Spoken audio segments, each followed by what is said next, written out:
Où es-tu, Yazid? C'est l'histoire de la rencontre de deux adolescents perdus qui cherchent tous les deux la lumière alors qu'ils vivent des situations très sombres, très dures, tous les deux.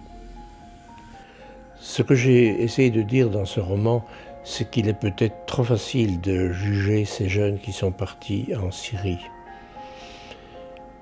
Ils ont été victimes d'un contexte social dans lequel ils étaient sans doute malheureux, dans lequel ils étaient perdus, et ils ont cru à ce qu'on leur proposait.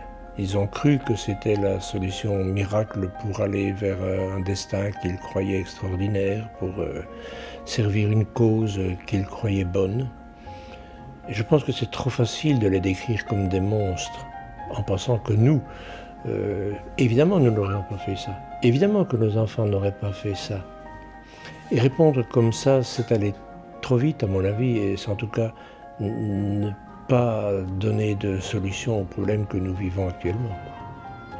Et puis il y a ce passage auquel je tiens beaucoup, ce passage où Eliot apporte de l'eau à Yazid, parce que c'est ce passage qui va tout déclencher. À partir du moment où il a donné un verre d'eau, à partir du moment où il a accepté de dialoguer avec Yazid, à partir du moment où il a accepté de l'écouter, il en est prisonnier.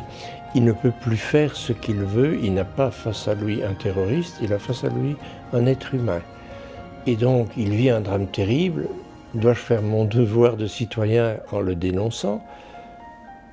Mais il est là en face de moi et il devient presque un ami.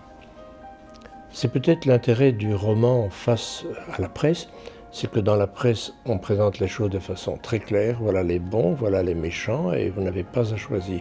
Ici, j'imagine que le lecteur pourrait être interpellé et se dire « Qu'est-ce qu'on fait dans un cas pareil ?» Je me suis approché du garçon. Il m'a regardé avec un air mauvais. Je me suis arrêté, j'attendais. « Qu'est-ce que vous faites ici ?»« J'ai escaladé le mur. » L'étranger semblait se satisfaire de sa réponse. Elle était idiote pourtant, elle ne signifiait rien. Mais je suis idiot moi aussi sans doute, car j'ai continué le dialogue de fou. Le mur de briques? Mais pourquoi? Pour ne plus rester dans la rue. N'avait-il rien trouvé de mieux?